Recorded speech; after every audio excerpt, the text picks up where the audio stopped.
Well,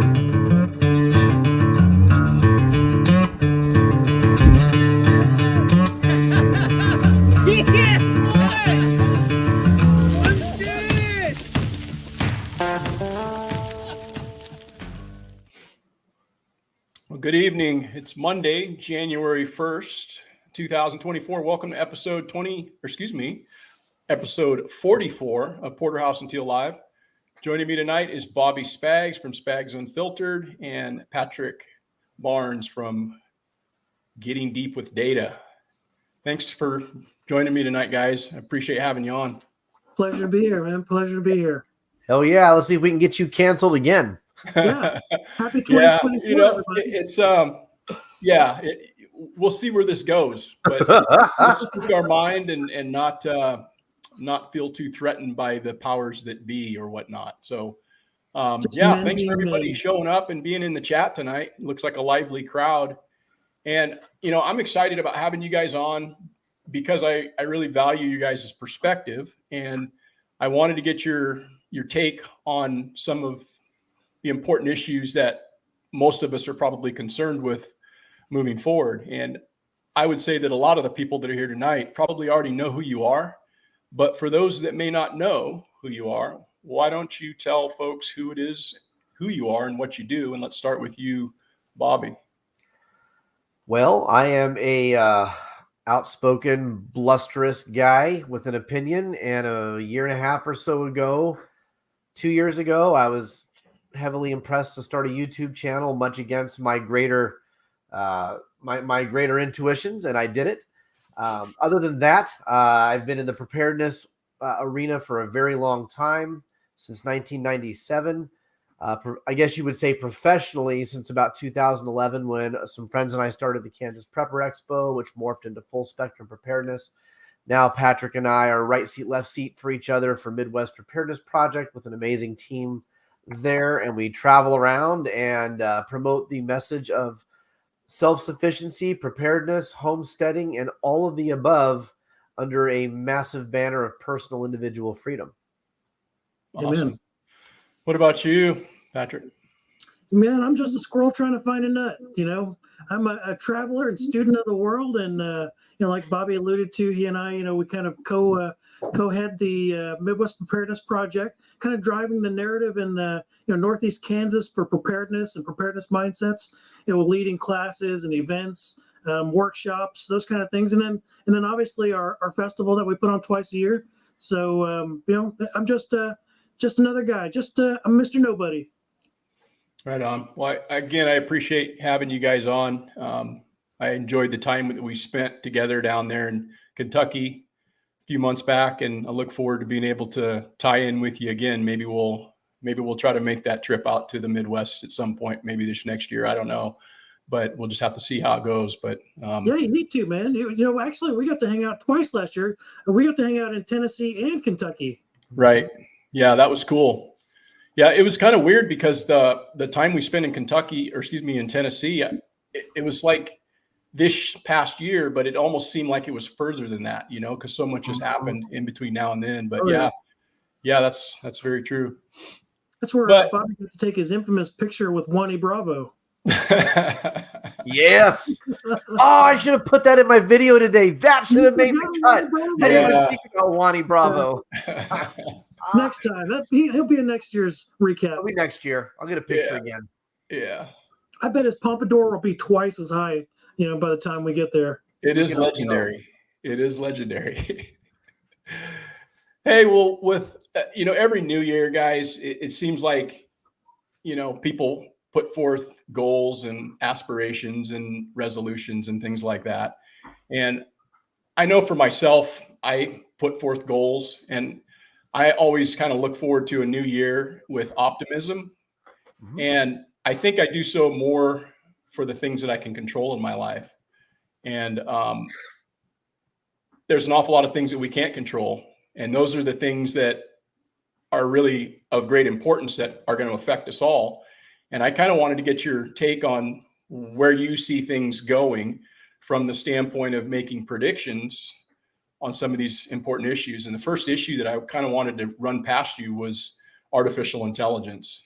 And yeah, I don't know. How do you think that that's going to alter society at large, kind of moving forward? Yeah, I'll jump in on that one. I'm pretty tech savvy. I consider myself a techie type dude. So looking at that from a 10,000-foot view, I'd say that it's not a matter of how it's going to affect society. It's more of a matter of how it's currently affecting society. If you look at the algorithms that are playing around right now and the different chat bots and AIs that are released to the public, like Bard and Chat GTP and some of these other ones, that's just like the user-friendly AI. That's the stuff that you and I get to see on the surface. Do you ever see those, those memes of like the internet, and like what we actually use is like this much of the internet, and then you have all of this internet that's actually unusable by the average American? That's kind of how I look at AI. AI is shaping the way we vote. It's shaping the way we buy things. It's shaping the way we advertise. It's even shaping the way that we teach our children or go to church or fill in the blank. And it's only picking up steam. And I can only see AI playing a much larger role in things like the battlefield with the drone warfare that's going on in the Middle East and in the Ukraine area. It's just a matter of time before we find ourselves in that weird conundrum, of that Will Smith movie of, I like robots, but at the same time. Mm-hmm. Right. What about you, Bobby? I have this weird love-hate relationship with technology already. I don't fear AI any more than I do any other technology. What I don't trust are the people who run it. We have the ability with what we can do today to cure disease. We could easily end hunger across the world. It would not be a hard thing to do. We have the resources, we have the capital, we have the technology. But instead we give boner pills to 90-year-old guys and, try to make people in their 80s sexually attractive. And that's what we do with technology in this country. So it worries me from a perspective where the will and the priorities that are given to the common man, all of us, aren't the will and priorities of the people driving the narrative of that technology. And so I think Patrick's right. I think that while we're given stupid little toys like Chat GPT, which by the way is not even truly AI, it's just a learning algorithm and it just repeats whatever it's given to ingest. It's not truly artificial intelligence at all. That's what we're given to play with. And it's designed, I think, to break us into the modern age that's coming around the corner. And it's meant to be friendly and fun. It's literally slapping a pair of tits on the devil, and we're supposed to smile and think it's awesome. And in the meantime, what's being created in the background that we don't know about is absolutely going to be the ruin of us all. Yeah,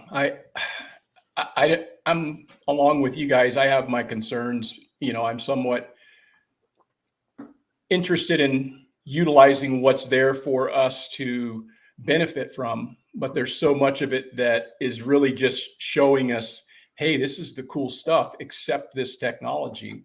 Right. But I think it goes much deeper than that as far as how it's going to be used in a negative way for humanity. And when you have a guy like Elon Musk who has come out and said as much that, hey, I don't really know how this is going to play out. That kind of gives me a lot of concern, thinking, when is AI going to become sentient? Is it going to actually start to have feelings, and is it going to start to develop thoughts like humans? I mean, I think that's where we're headed. And those are some of my concerns. And I think also the amount of people that are going to wind up losing their jobs, that's going to be the thing that people are going to start seeing on the front side of this, probably in the very near term. Mm-hmm. So if you think about that, as AI continues to change, society as a whole, because we don't like to admit it, because we like to think that we're in control, but we're being programmed, in a sense that the way, again, these models are driving, again, people to watch media and media content on TikTok or Facebook Reel or YouTube Reels, whatever it is, right? On top of that, you apply what's being done from the top down from the bottom up. And we're stuck somewhere here in the middle of this AI revolution. And again, it's like some of the people in the chat have said, it will either be a blessing or a curse. It'll be a tool of the Antichrist, or it'll be a tool of our Savior, whichever. And I guess time will tell, because I think that once AI does truly become sentient, we're probably looking at like a Terminator, style event. I don't see how we couldn't find ourselves in that situation with, benevolent robots trying to save us from ourselves. Yeah, it's a really weird thing, and it's been on my mind just because I have an interest in foreseeing potential for the future, and if they're talking about it at this level, and we're already seeing it implemented in our daily lives in so many different ways, it's only a matter of time before it's like gets really out of hand. So I'm a little concerned. Not that I can do anything about it to stop it. It's just one of those things that's interesting to grasp a hold of and think about. Yeah, we've been programmed on this particular subject since the early 70s up through the 90s. There was this really cool movie came out called The Matrix, which really hit home for a lot of people, and I still make a lot of Matrix references even to this day. The singularity that they referenced was when AI gained consciousness and decided to strike back at humanity and turn humans into batteries and whatever. But all of that has kind of become amalgamous with where we're at in society today. We look at those algorithms that are just running around, even in this chat, right now, and through like Facebook, where you've got messengers that automatically reply or whatever for you. That is AI, and people don't realize it is going to get smarter. I think, like Charles Scarborough mentioned in the chat, it's garbage in, garbage out. But as that garbage in gets better and better, or more well trained, it won't be garbage out. It will be something much more, either again benevolent or nefarious. Yeah, good point. Yeah, yeah, that's a good way to look at it. Another thing I wanted to run by you guys was the electoral process. And, I think since the last presidential election, a lot of people's faith in the process, and including my own, has been disrupted and shaken, which is really unfortunate, because I was always somebody who wanted to go to the polls and let my voice be heard. And the whole premise of a functioning democracy or constitutional republic is that we have a voice in our society in, putting that voice out there and choosing the leaders that we elect, and they're going to do our bidding based on that. And, so I guess my question is to you guys is, do you ever foresee a willingness on the part of the government to restore that faith in the process? No. Short answer. It's not red versus blue. It's the state versus you. You will never find a political solution to this, ever. The political solution was a lie from the beginning. It's a lie now, and it will continue to be a lie into the future.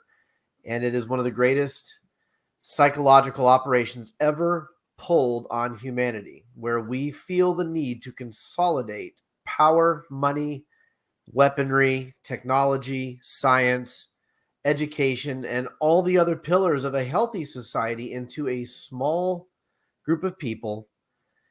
Even before, if 2020 was what woke people up, I'm super happy for that. But the telltale signs existed decades before that. Sure. I mean, when's the last time someone from your hometown ran for president? When's the last time anybody you had ever heard of outside of a tabloid ran for president? You have been handed 12 candidates per side for the last umpteen number of presidential elections.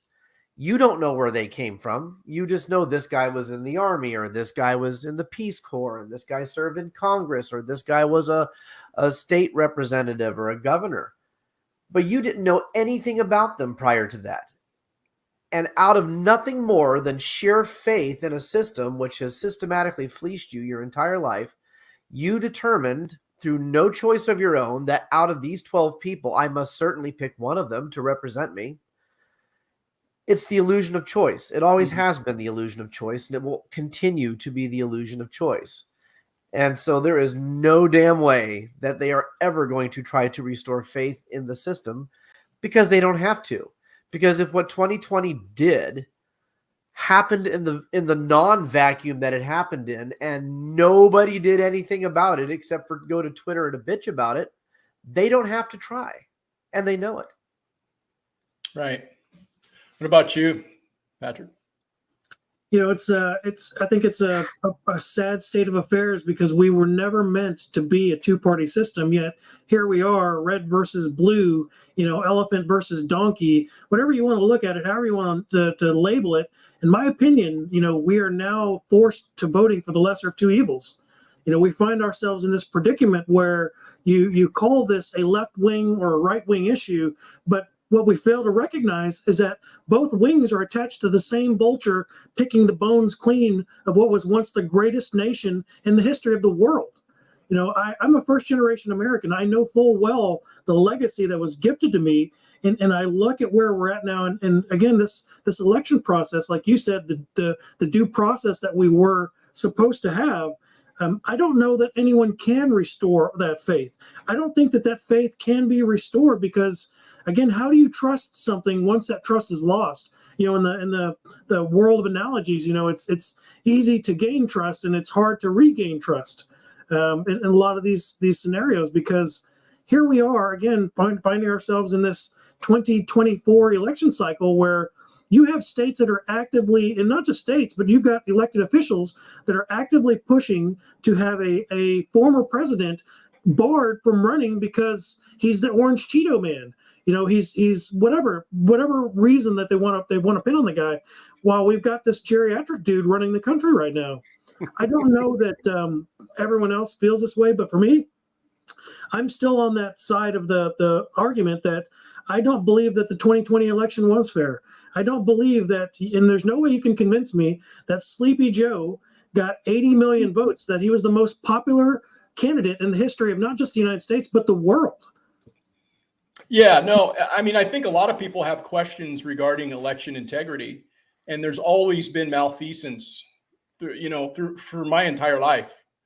And I know that exists. I know that it's a mistake to have the lesser of two evils. You choose this or that, but that's how the system is set up, because it's very easy to divide the people when you just give them that binary choice and you make the other side the boogeyman.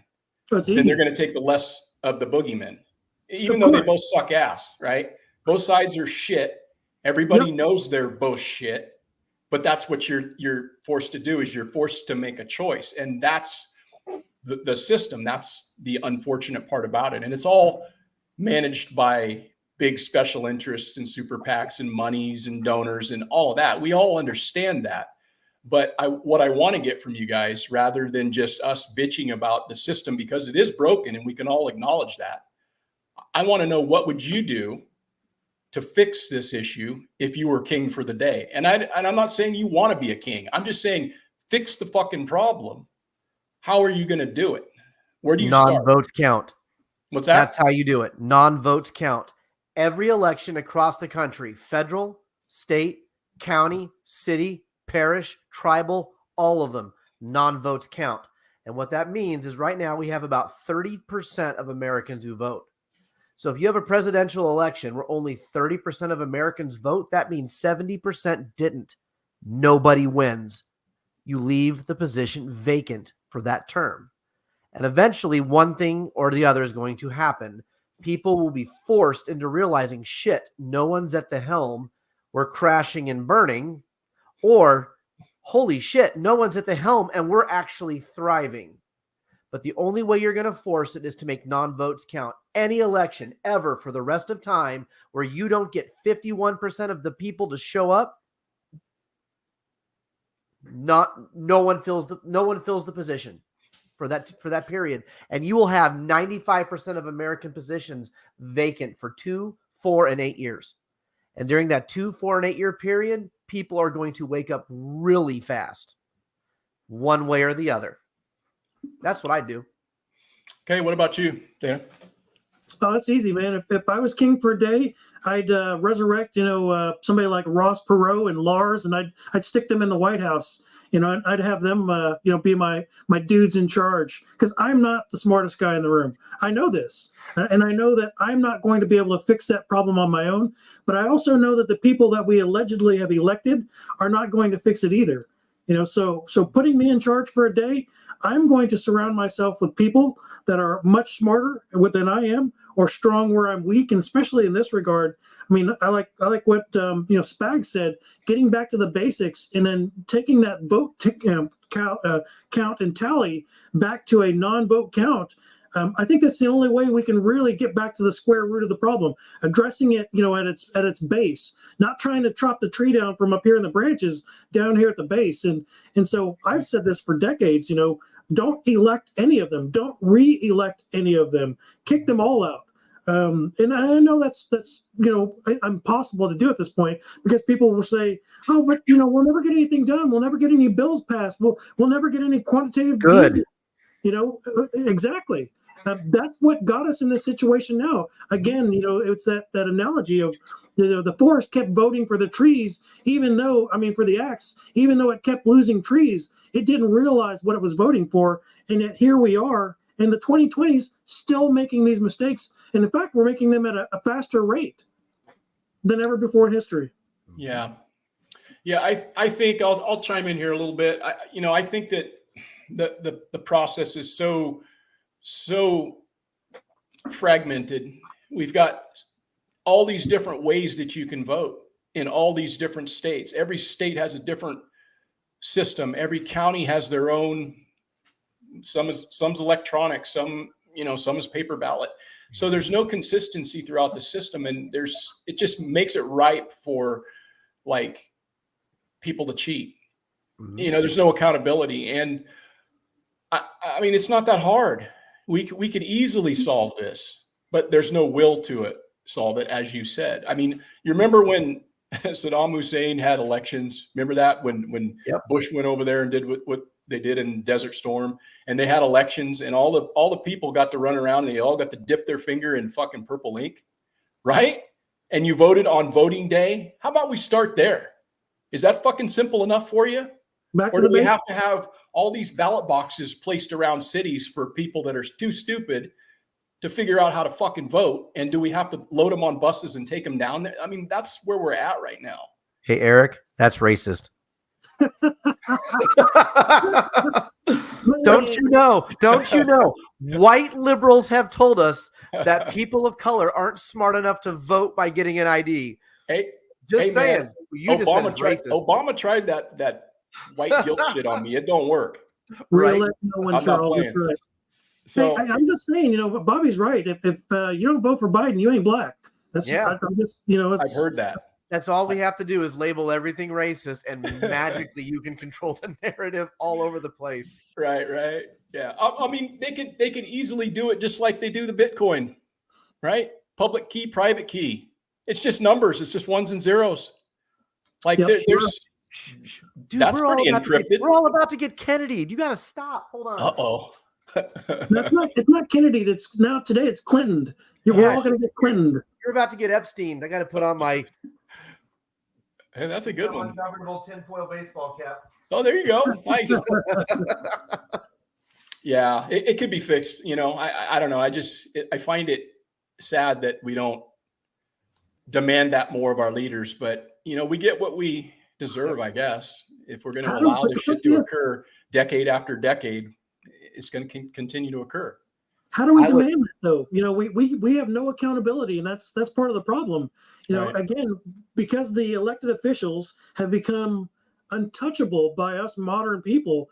I don't know that there is any real way of holding them accountable anymore, other than not electing any of them. And again, going back to the square root of the problem and starting over with, like you said, Eric, perhaps making everyone vote on the spot that day, purple thumb in the ink. Your vote's cast once, and that's it. Right. I think that if more people, left and right, liberal and conservative, whatever, if they were to actually sit down and talk with one another, they would find out their commonalities. And then we would realize the power that we had as people over these assholes who are very few in numbers. We're the largest demographic around. It's not them, it's us, we the people.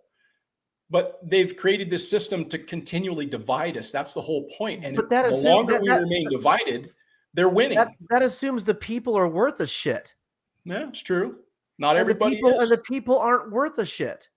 It's true. There are literally 300-pound people going into Walmart with no actual handicap, jumping on the electric scooter and racing as fast as they can to the frozen food section and leaning over as you see their butt crack out of their sweatpants, scooping 35 packages of frozen fish sticks into the basket, wondering why it doesn't all fit. That's who you want to entrust your future to. You want to give these people, these mouth-breathing neckbeards, that's who you want to give the ability to make a choice to? I mean, think about it. When you're talking about an issue of picking public policy, why do we absolutely feel the need to go to the lowest common denominator? And this all is cyclical. It goes back to the foundational problem that term limits won't make a damn difference. Party doesn't make a difference. None of this makes a difference until you systemically fix the population first. Well, and you're not going to fix the population when you have public education. It's a government school. It's run by the same people who are kicking out these awesome voters to pull a lever and then ask no questions. It goes far deeper than that. Yeah, I know. It's pretty frustrating. And, it's easy, I think, it's very easy. It's easy for me because I can look at somebody and have a knee-jerk reaction and just dismiss them as being somebody not worth it or worth the time or whatever because they have a difference of opinion. You just kind of throw your hand up, fuck that guy or whatever. But see, in doing that, you have to consider the fact that they're winning when they get you to do that. Because or it's are us we just using them. powers of observation? What's that? Or are we just using our powers of observation? Powers of observation don't go away. Dismissing people is part of being a discerning person. Yeah. Tolerance is a word used by people with no standards. If you think about it, it used to be that discerning people knew who not to befriend, who not to marry, who not to do business associations with, and that was considered okay. Why is it we're not allowed to be discerning or judgmental against people who we don't want voting to affect my bottom line or my family or my education or, sexual education being promoted in public education?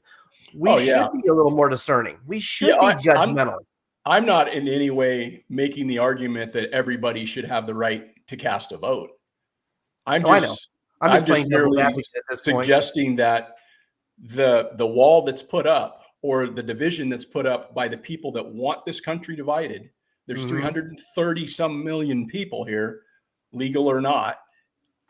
They want you to be divided with your neighbor. Sure. And that's the overarching point that I was trying to make. I'm not saying that everybody's vote should matter. If you don't know what the fuck you're voting for, why are you even going down there? Why is somebody loading you on a bus and taking you down there so you can check the box? Or just getting you to fill out a form that they end up chucking into a ballot box somewhere, Sure. Yeah, the whole thing is systemic, and I think we've got to get way past just the surface level of voting and rights and all of that. We have to get back to fixing people and raising good people. And fathers have to be fathers and mothers have to be mothers, and we have to create good children with a little bit of a head on their shoulders.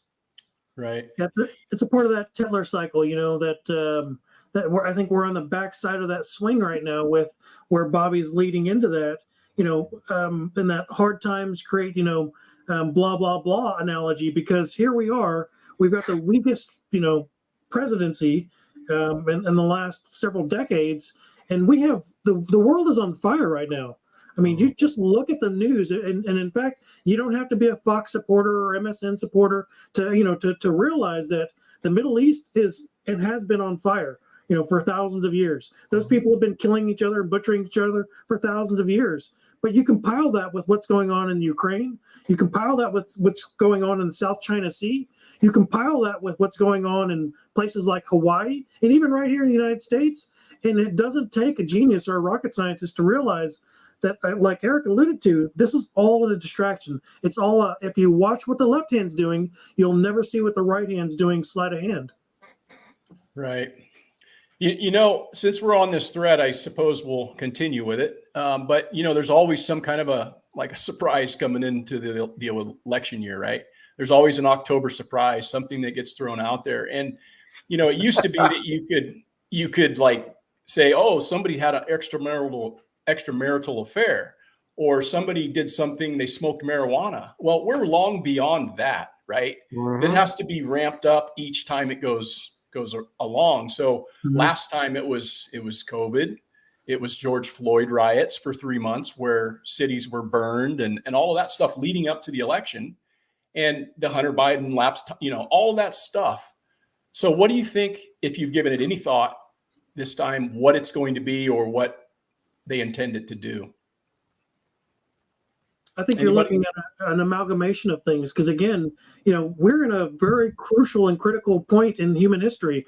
We're going into this election cycle where you've got Sleepy Joe, who is fighting his own party to run again, and you've got all these other people on both sides of the aisle trying to get into the White House. I think it's an interesting prospect looking at 2024 when you have White House officials that are talking about black swan events in 2024, setting the stage and the narrative for this thing to already happen. With again the beginning of this conversation going back to AI trying to take over the world and kill us all. If it's not that, it's going to be a CDBC, a BRICS, a fill in the blank. Again, scenario where. Maybe the Pope's going to come out and say that gay marriage is fine. Oh, wait, he already did that. Maybe he's going to say that. Wait, he did that already too. Maybe, who knows? But I guarantee you that it's a very low probability that we get through this election cycle without some type of, like you said, disruption in the process. Mm-hmm. Mm-hmm. You should Google Project Bluebeam and then ask yourself why for the last 24 months we're now being told UFOs are real, aliens exist, and we can't explain what's in the skies above our own countries. You should ask yourselves why we're using $75 trillion fighter jets firing billion-dollar rockets to take out a $10 balloon over Alaska. I think that that might be a prelude to something coming up. I think that they very well could easily, through the use of social media, print media, legacy media, all the medias, come up with a scenario to convince people that we are under a threat much greater than that of even the horrible angry yam Donald Trump or the dementia Joe Biden or whatever. And I could absolutely see a set of scenarios that would instantaneously end global wars in Europe, the Middle East, and everywhere else under the guise of a much larger existential threat, much like what Ronald Reagan spoke about in front of the United Nations when he specifically mentioned a extraterrestrial threat to the world, making it where it's not a Russia problem or a NATO problem or a Middle East problem. And that's just one of many scenarios that my mind goes into. But you have to ask why we've been told all of a sudden that the X-Files are true and Mulder was right. And, I don't think that that's happening in a vacuum. I don't think that's happening because they don't want that in the back of our minds. For the longest time, they denied alien existence because they thought that it would upend all the religious establishments of the world, right? If aliens existed, then all the world religions wouldn't matter and we'd go into, global pandemonium. Well, now that the state has successfully atheized most people across the West, where we don't believe in God in these countries anymore, now we don't have that problem. So now what do? We take the existential problem of aliens coming from somewhere else, and now all of a sudden, I don't care that you're from, the breadbasket of Europe. I don't care that you're from Russia. I don't care that you're from Palestine or Israel, or if you're Houthi or if you're, whatever. We got bigger problems to deal with. So let's unify and let's band together. And I can certainly see that being something that kicks off. Yeah, from George Orwell's War of the Worlds to Star Trek to you name it, half of these shows that have been programmed, I use the word programmed loosely, into society and into Hollywood of the last 100 years. Again, they all culminate in the point, like Bobby alluded to, that we don't talk about the fact that President Trump instituted Space Force or why he instituted Space Force. It was a joke.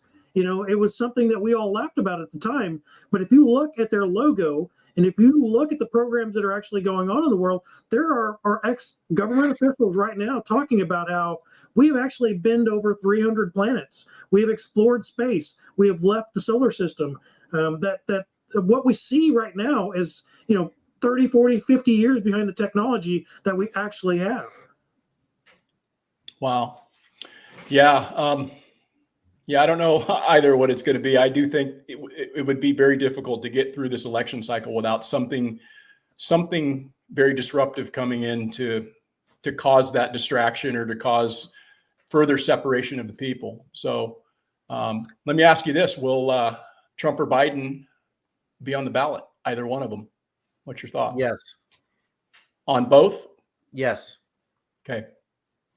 All these things we're seeing right now are just the only reason he's being taken off the ballot in certain states is to create a schism. Even if he doesn't make it to all 50 states, it won't matter. He's going to be on the ballot somewhere because right now the narrative is division, right? The new movie coming out in next April, Civil War is the name of the movie.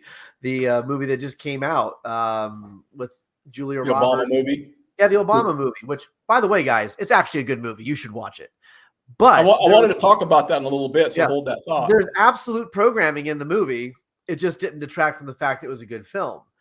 But the narrative is being driven, right? All these little Legos are being put in place so that by next October, you're walking up a nicely prepared ramp of Legos that has your mind in a certain headspace. So, I mean, it's not that hard to see where this is going. But yeah, they're both going to be on the ballots because if they're not, there's no division, there's no confrontation. If they remove Trump from all 50 states, 11 months before the election, there's no issue. It has to be a legal battle for the next 10 months that culminates in October. That's how it has to work. What do you think, Data? Oh, you know what? Both these cats are polarizing, again, because like Bobby said, without having some sort of distraction in that sphere of influence, what is going to keep us off balance? I mean, I dare not say it, but perhaps another mass shooting, perhaps another, fill in the blanks. Maybe we enter in some type of war with Iran or one of these other countries that are probing and tempting us to engage them. What do you think is going to happen if we're a month, 3 months before the election cycle, and all of a sudden we enter into a World War III scenario? Do you really think we're going to have an election? Nah, man. But if they can keep us off balance and distracted up until that point by having us, either talk about Cheeto Man or talk about Sleepy Joe, hell yeah, they're going to do that. Why wouldn't they? Yeah, I think you both could be right, and I tend to side with you on that issue. I do think that they wouldn't have a problem running Biden. However, I do think that if they do run Biden, they're probably going to put Newsom in there as his VP, which gives cover for the people who are really unhappy about Sleepy Joe. And, it'll be a much easier transition having him be in that position. So that's kind of how I think it could play out. And I honestly think that they need they need Trump to run. That way, the next time it happens, they can say, see that MAGA shit you guys were on, he lost legitimately. Don't even trip. So they can put that to bed. If they don't have Trump on the ballot, he's going to be martyred. Yep. And there's so many people that would freak out by him not being able to run. That would just be very disruptive. And I think they know that. So he needs to be on the ballot so they can put his ass to bed. And that's really what they intend on doing. Of course. It could be that Newsom comes out, but as I've said for years, and people don't know about Newsom like I know about Newsom because I'm from California and I knew him when he was a mayor, and he was a piece of shit then, just as he is now. He's one of the most lying politicians you'll ever see. I mean, just seeing that guy, you can tell he's full of shit. He's just all about the smile and the hair, and he says all kinds of things that are not true. I mean, he's the guy that was in the French restaurant without a mask on when he's telling people, stay home. Right. Put 2 masks on, pull them down in between your bites. And then this motherfucker gets caught at the French Laundry having dinner with his family and was just like, oh, no, and explains it away. Just like they cleaned up the streets in San Francisco a couple of weeks ago in preparation for the Chinese president coming. They had no problem cleaning that up in like 2 weeks. Oh, yeah. Well, no. So it's, if people can't see that, that's for their own blindness. But like I said, that's kind of how I see it playing out. But we'll just have to see. We're just making predictions. We don't know. That would be a hard ticket to beat. If you think about that, put that into perspective. If you had a Gavin, Newsbaum and Joel Osteen ticket, that'd be hard to beat. Oh my God! Oh, don't do that when I'm taking a sip. I thought we were friends. Ask yourself why they had a debate with Gavin Newsbaum and Ron DeSantis. Ask yourself why they had that debate. Neither of them are leading in the polls. Why did they have that debate? Special, unique, selected. Why were those two people selected for a debate? And no, it's not as simple as red state governor, blue state governor. That's too easy. Why do you think they did that? I don't know. Why do you think? Well, because they got to drive the narrative of other names. Look, if some senile old guy dies suddenly, cardiac arrest, the M word, all that. Or on the other side, if some angry yam on the red side of the aisle gets impeached and it works this time, who are the two voices now that America had pushed into their face that are the respective voices of their respective parties? Who's plan B? Right. Yeah, that's a good question. I don't know. I guess we'll just have to find out. We're just making predictions, guys. So everyone in the chat right now, everyone watching, plenty. Amen. Yeah, these are just predictions. We're just giving our best. None of us are biologists. None of us stayed at Holiday Inn last night. We're just giving our best guess. Yep, that's all this is. Prognostication. It is. Yep. There's what's that? I said we're not even Seventh-day Adventists. Sorry. I gotta put a white sheet on my roof. Sorry, not sorry. Shots fired. Shots fired. No, it's funny. We got to make ourselves rapture ready. It's true. Wow. Hey, I got three pressing issues, guys, that on my mind, and I think that they're going to dramatically alter the course of this country. And for whatever reason, our elected representatives don't seem like they're able to or are unwilling to fix the problem. I think some of these issues are fairly easily solved. Some of them not so much. But the first issue that I'd like to bring up with you guys is immigration. And, it's a huge issue right now, not only for the border states, but all of the places that these migrants are being shipped to, quite honestly. I mean, I believe there's been somewhere around like 2 million people just in this last year or more that have come in under the Biden administration. Yeah, I think it is more. And I think that the numbers haven't caught up with reality. What they're reporting hasn't caught up with reality. So, what's your prediction for this nation if things continue on with this path? Because both parties have not sought to really do anything meaningful, with the exception of the last administration. He was probably the most aggressive person as a president that I've seen in my lifetime with regard to dealing with this issue. So what do you think is going to be the problem moving forward if we stay on our current path? Let's go with you, Patrick. This is another topic that hits home for me because, again, my mom's an immigrant, and so she came here the right way. She's a naturalized citizen that came here with a 6th grade education. She went on to Oklahoma State University and left there with a master's degree in the culinary arts program. Going back to that, I know what a legacy I've been gifted in being a first-generation American, and so if you look at what's really going on behind the scenes, again. You've got states like right there where you're at in California right now that is trying to push laws making it legal for illegal immigrants to be law enforcement agents and to carry firearms. So you're weaponizing illegal immigrants against American citizens. Think about that for a second. What, I don't even want to say, but what the F, what is that? How can you rationalize that in any real world scenario where you're taking the prisoners and putting them in charge of the prison? This is asinine to me.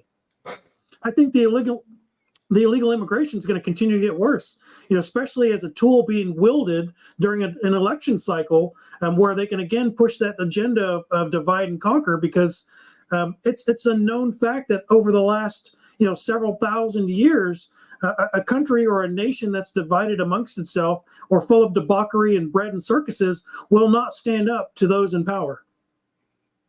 Right. Go, Bobby. I have a rather unique view on the immigration problem. And for the people in the audience who don't know, I worked for the United States House of Representatives for Congresswoman Lynn Jenkins for 8 years, and I did casework in ICE and immigration. I specifically handled Department of Homeland Security, FEMA, all that stuff, but immigration was probably the largest area that I worked. When I first started that job, I was a typical Republican. It was very much a hook miniguns up to the internet, and for $4.99 a minute, anyone can jump in and play Border Patrol type of guy. Having worked casework in the immigration area and having seen and worked with ICE and immigration specifically, myself personally, for almost a decade, I am not nearly as hardcore on the immigration issue as most people in our circles would be, because I've actually seen it from the inside. And I've absolutely seen how fucked up America's immigration policy is. The legal policy is fucked up. You can see the flag. I'm an anarchist. I don't believe in government to begin with, as you've probably been able to stitch together through some of the answers I've given tonight. I do not believe that a select few group of people get to determine for other people who gets to see their family, when, where, and why. And I don't believe in imaginary lines drawn on the ground by generals, bankers, and politicians. Because frankly, fuck bankers, generals, and politicians, in my opinion. And again, I was also Army for 16 years. So I can say fuck the generals, and if you don't agree with me, great. That's your business. But that's one side. The other side is we absolutely know that immigration has been weaponized. That's the other side of the coin, right? It's not just one or the other. Both sides are at play here. So understanding that government systems of immigration are corrupt, designed to fleece money from the poorest people across the world to get the least amount of results possible, also doesn't excuse the fact that over here we have China actively engaging in sending hundreds of thousands of people through our southern border who are not political refugees, who are not asylum seekers. There's a lot of room in my heart for sympathy towards people who jump a fence or cross a river, because I'll tell you what, if for whatever reason my family was found on the other side of an imaginary line drawn in the sand, I would do everything, including breaking the law, to get to them. And I would probably kill anybody who got in my way. However, that being said, we know for a fact China has weaponized immigration. We know for a fact that it's military-aged males being sent across the border.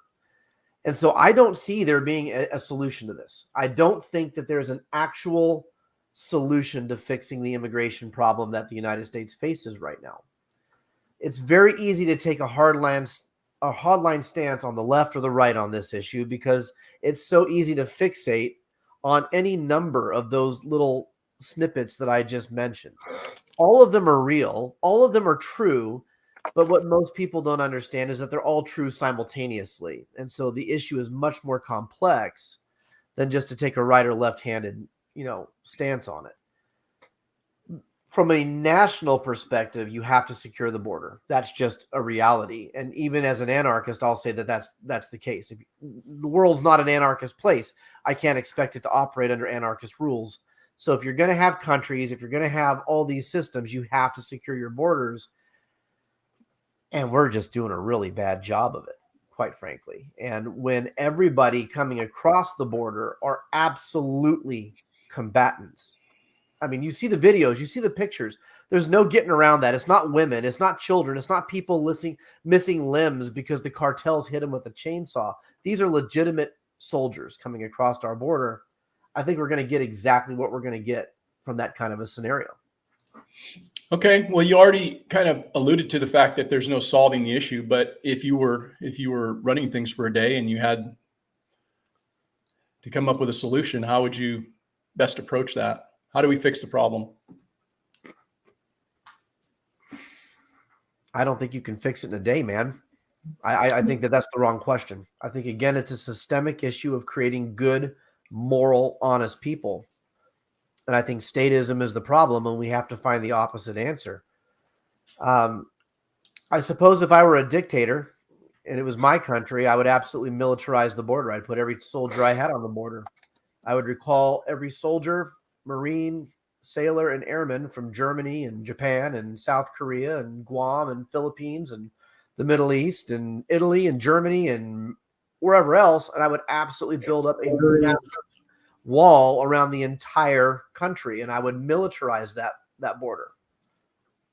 That is a statist answer, and I'm not saying I agree with it, but from a practical perspective, that's all you have. If we're going to play in the game of chess of kings and queens and pawns, that's what you have to do.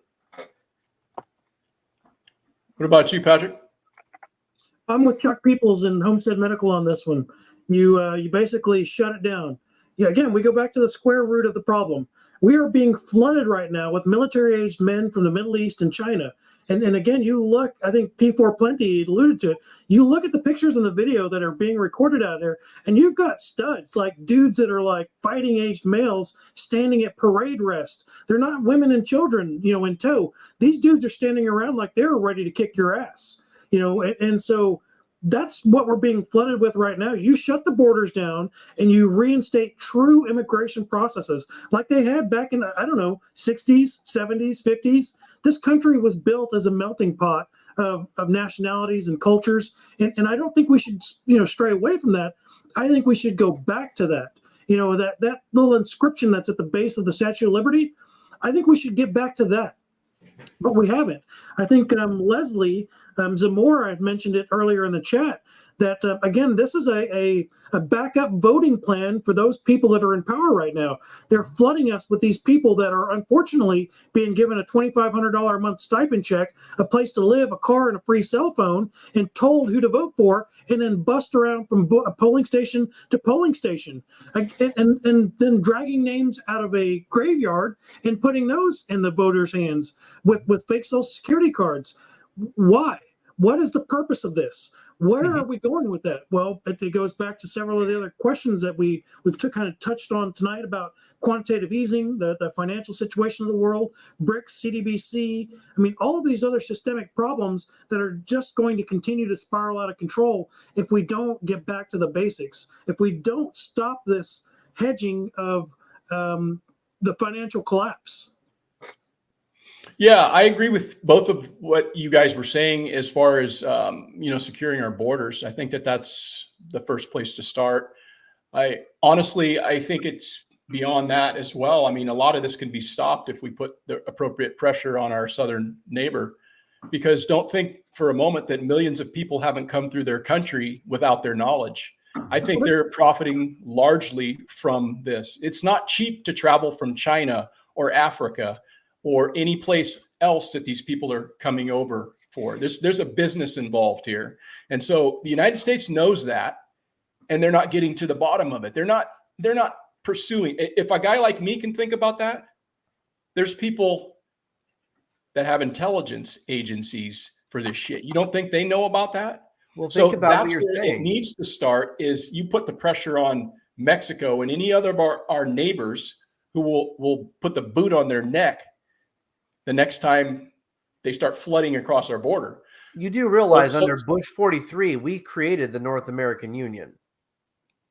Dude, Fast and the Furious. I mean, look at how many guns we ran into Mexico, and now we have the largest fentanyl problem in the global trafficking system coming out of Mexico. Yep. And that fentanyl is coming from China, but it's being smuggled in through coyotes across the southern border. I mean, how many people realize that China signed an agreement with the Canadian government almost 8 years ago that states that the CCP has the right and the authority to station and garrison Chinese troops in Canada if the Chinese government owns a controlling portion of a business in Canada. Right now, there's 300,000 Chinese troops in Canada right now. There are 250,000 Chinese troops in Mexico right now. 4 of the largest cartels in 2020 were bonded together and unified by the CCP. So the North American Union's real. Okay, it happened under George Bush, President 43. That's why they're building superhighways all the way from Canada to Mexico. I think part of this discussion, part of the flaw behind this discussion, is we are failing to realize that the United States is no longer a sovereign nation, and it hasn't been for some time. We are now part of a union, just like the just like the European Union, just like the African Union, and the North American Union does exist. And so while people like us are having this conversation about the United States and our rights and our sovereignty and our borders, nobody in power is having that conversation, which alludes back to what you said, Eric. It's not that all the people in leadership are dumb. It's just that they know things we're not talking about. Yeah. And so that's the real problem. So we've all come up with a solution on what you do with the border, but now what do we do with the people that are here that are illegals? What's your answer for that? Mine? Mm-hmm. Again, are you asking me as me, Bobby, the anarchist who doesn't care about the border, or are you asking from a practical standpoint? Because I can answer the right. Practical standpoint.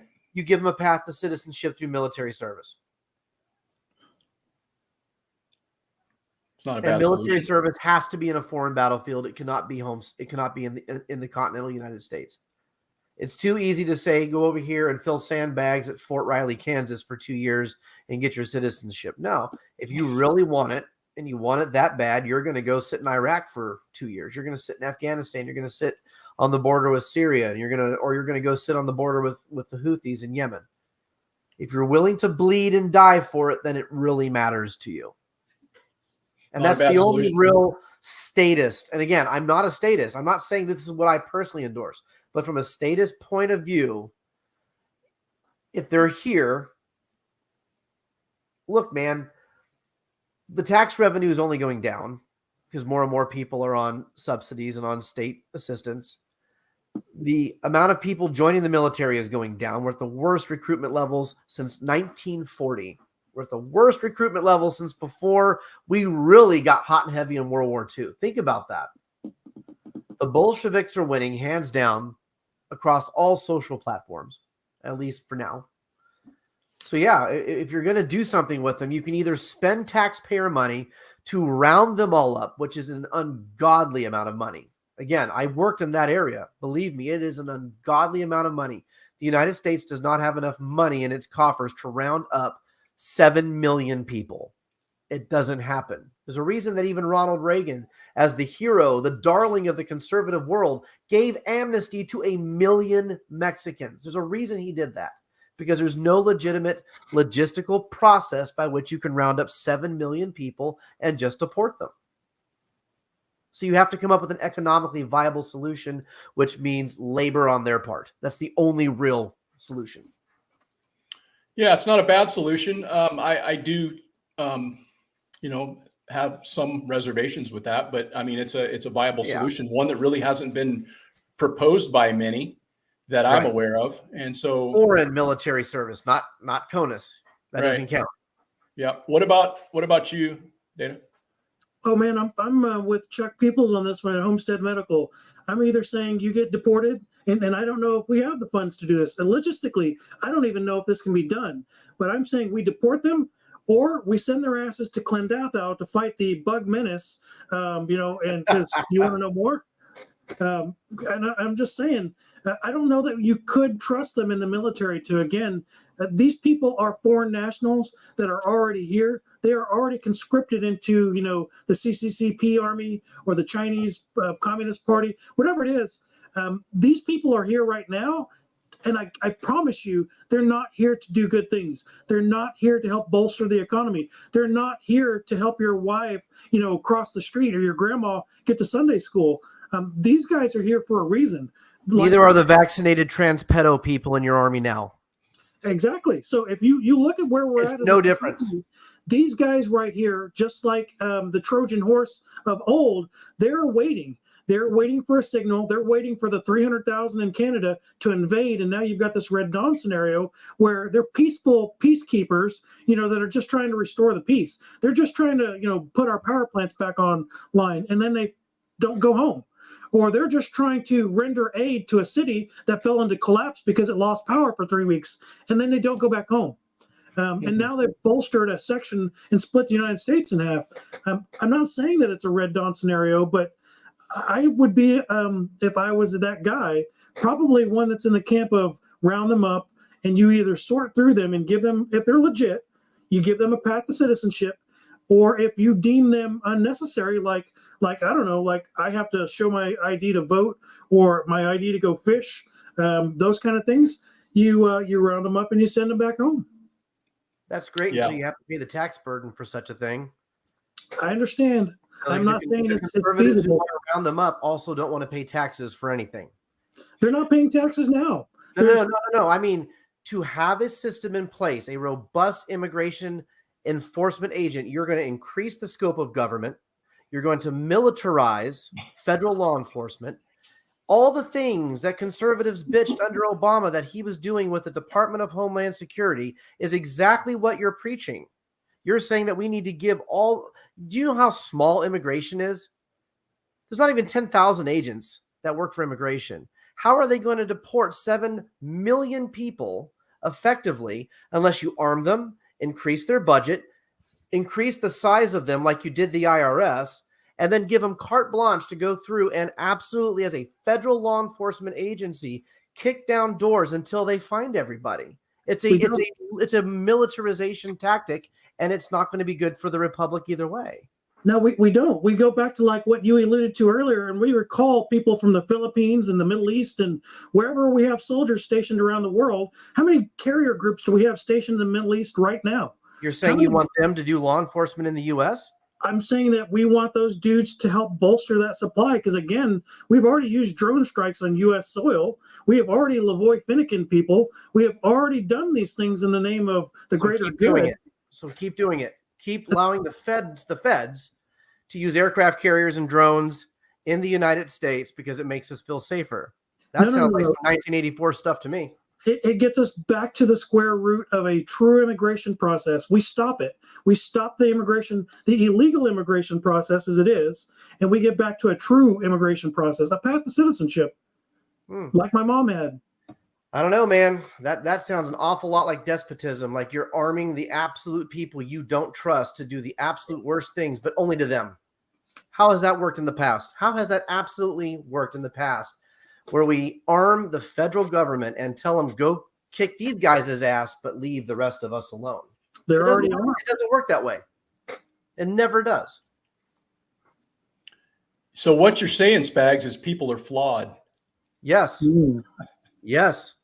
Yeah. Yes. Yeah. Yes. So, this is why I don't believe in giving consolidated power to small groups of people, because people are flawed, and the absolute best people with the most moral minds and the best foundation of righteousness are not the kinds of people who go to work for the Department of Homeland Security. They're not the kind of people that go run for president. They're not the kind of people that are going to go work for immigration or naturalization or ICE. Those are the kind of people who got C's in high school, who barely eked by, and now they have a government job doing a mouth breather's job at the lowest possible pay scale. Those aren't the people I want to put in consolidated positions of power to have all these weapons and all this ability to just deport people at will. How do you know you won't end up on that train? We watched Obama use the IRS to target conservative outlets. I think none of us know that won't happen to us now. But the reality is that we have an issue that's nobody's really addressing or trying to solve in any meaningful way. They're just allowing it to occur. So I guess my solution for this, and I don't have a solid solution when it comes to all of the people that are here already, but the people that are coming across our border every day by the thousands, you launch them the fuck back where they came from. They don't cross our border. You load them up on a plane and fly that shit. You fly that shit with F-16s into Mexico City and take them the fuck back where they came from. That's what you do with that. And what's Mexico going to say? What's Mexico going to say? No, I think Richard Nixon would agree. Militarize the whole thing, turn us into a police state. Yeah, I don't know if I don't think we have to militarize the whole thing and turn us into a police state, but we do have to stop the illegal immigration that is flooding into the country. De-incentivize it. De-incentivize it via the tax code. Whether it's a Mexican, nationalist, it doesn't matter. Illegal is illegal. Yeah. Sure. And your bum stock was illegal 2 years ago. What's your point? Illegal is a term we use to describe a relationship with a state. You're blurring the line there, I think. I think you're kind of doing a duality and causation there, and trying to correlate the two things. But it is. The word legal is a universal term, regardless of what department or agency you apply it to. You're not going to convince me that something shouldn't happen just because it's illegal. The 19th Amendment made this illegal. That's very true. That's very true. But there has to be, as you stated earlier, Spags, there has to be borders drawn. Sure. From a state of country, right? Sure. Or you don't really have a country. And so we are a nation of laws run by men. Men are flawed. We have to be able to police ourselves. And yes, you're going to have bad apples that take things to the extreme as far as giving people power, whether they're in the military or in a police force or whatever. But I mean, what's the solution? How do we just let people come in? Or I would almost bet you could de-incentivize the entire problem with the tax code. The whole reason that illegals are incentivized to come here to begin with is because of Social Security, welfare, public education, and state assistance, all of which is based on the IRS tax code. So what do we do with the tax code? You get rid of it completely. Okay. The tax code is unconstitutional. It flies in the face. The Constitution. And how is that going to stop people from coming here illegally? The same reason we don't go to Mexico.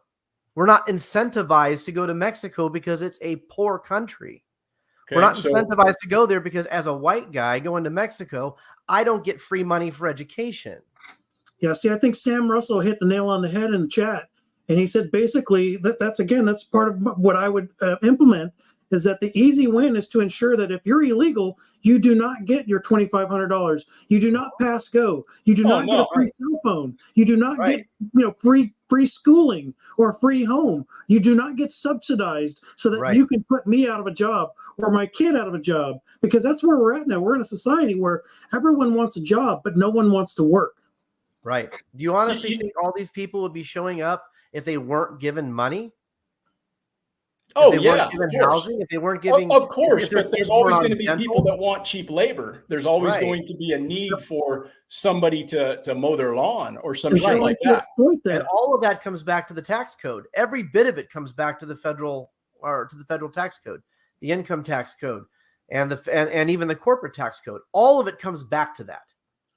I don't understand that. Maybe you can expound upon how removing the tax code is going to make life shittier here for Mexicans or it's foreign very nationals. Easy. If the government does not have the ability to take money from the population of a country, put it into a general coffer, and then discretionarily be able to spend it on whatever they want, then they can't use it to give $2,500 to a Mexican coming across the border. They don't have the money to begin with. This is a lot what others like Tag talk about with starving the beast. If they don't have a coffer to pull from, if they don't have a tax system whereby they can steal money from 350 legal, using that term, tax-paying people to then incentivize a public education system that doesn't turn away illegal immigrants and a welfare system that doesn't turn away illegal immigrants, a dental and medical system that doesn't turn away illegal immigrants. If you take away the incentives for them to come here to begin with, which are always financial, always monetary, always based on taxes, then they're not going to come here. At least not in the numbers we're seeing now. You might still have a couple thousand here or there coming to see family or coming for whatever reason, but you're not going to have 250 million people over the course of 20 years flood a country because they know they're going to get free stuff, because that free stuff comes from somewhere. It comes from the tax base that the government uses to pay all these social safety net programs that they take advantage of. Right. I see where you're going with that. And I think that's probably a conversation for another day to talk about how it is that we can make this whole thing that we call the United States of America work under an anarchist type of a philosophy. And I'm not saying that it couldn't work, but you're going to have people that are willing to not abuse the system. Everybody's going to have to be in the boat rowing in the same direction. And that's a very, very fucking difficult thing to do. Oh, super hard. Because people are flawed. It's the worst thing to do.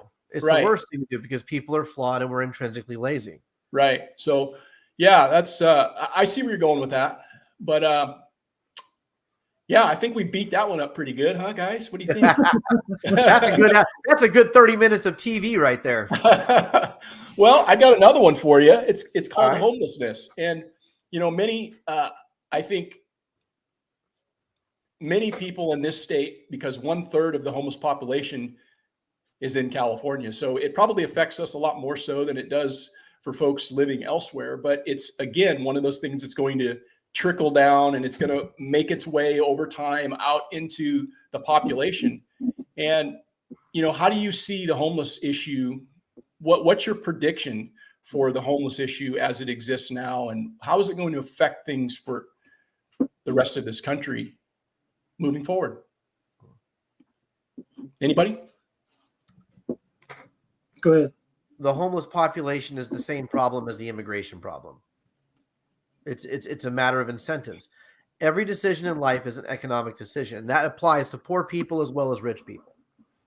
So when you have people who have no incentive at all to better themselves, all they have to do is go to Walmart and steal a $30 tent and then go pitch it on the sidewalk, knowing good and goddamn well that no one's going to do a thing about it, then they are absolutely incentivized to do what they're doing here. It's literally the same problem as the immigration problem. When immigration is generally driven by poverty or by disproportionate numbers of tyrannical governments and things of that nature. It's the same thing here in the United States or any country where you have a huge homeless population. It's generally driven by economic problems, and economic problems generally come from, again, a bad tax code, a bad economic policy, and systemic problems that generally are derived through public education. And so the homeless problem has to be attacked almost the same way as the immigration issue. You have to find a way to balance incentives economically where people aren't incentivized to be worthless and sit around shitting on the sidewalks and taking up space that they don't belong in. And you're not going to do that with the kind of policies we have currently. Right. What do you say, Patrick? Yeah, that's a hard one. That's a hard one to hit because, again, just like with the drug problem in the country right now, you have this, again, as like Bobby alluded to, a systemic problem that is spaded by all these different types of problems. It's not just one thing. What causes homelessness? Well, let's look at that. Let's break it down. It's too expensive to own a home, or I lost my job and my wife left me, or I didn't make enough TikTok videos and so my wife left me for that, or I got hooked on Thorndale, and fill in the blank, right? So you have all of these different reasons why people become homeless, and then taking that in a step toward these people getting back on their feet and finding some path back into like a citizenship role. How many homeless people do we have in this country right now versus illegal immigrants? I mean, how disparaging is that number? If you take that into context, like Bobby hit the nail on the head. I think they're kind of one and the same because both of these problems are going to be fixed by taking a swing at the mental health in this country, of the citizens in the nation, the drug use that has become, rampant. the financial tax code, which is taxing us literally to death. We were in a situation now where 60% of our dollar goes toward the tax base. So how is that fundamentally not an issue that is driving all of us into inevitable homelessness? I can't own my home and give it to my children when I die without paying taxes on that.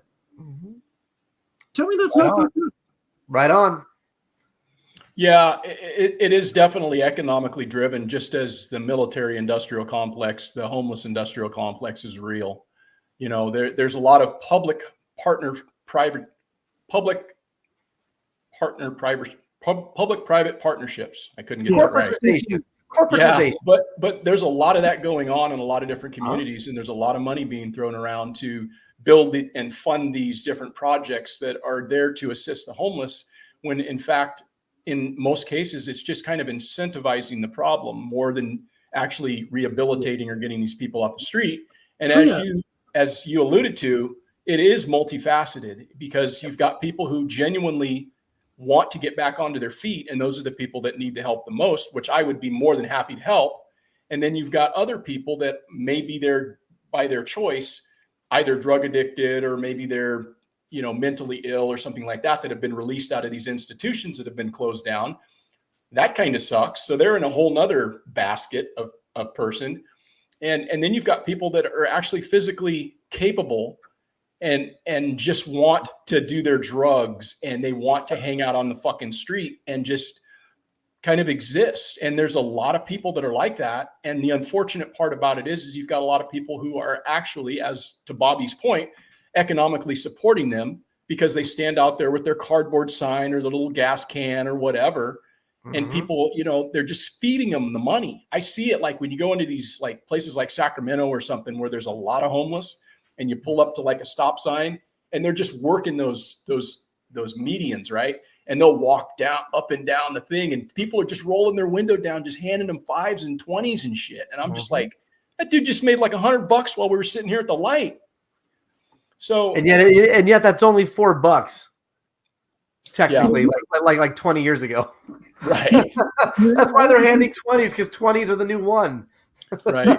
All these people, like you said, that are paying and playing in this scheme, that they're taking these incentives and this tax dollar to institute these programs. But really what it is, it's a redistribution of wealth, and that you have people like Newsom or Nancy Pelosi that are driving the homeless problem again, so that they can kind of cover their tracks in that regard. That the homeless problem is not something that's going to just solve itself. Just a couple of months back here in Topeka, where Bobby and I are at, there are homeless camps that are all over Topeka, and they started like bulldozing these things into the ground and forcing them to go farther down the river into these big tent, cities.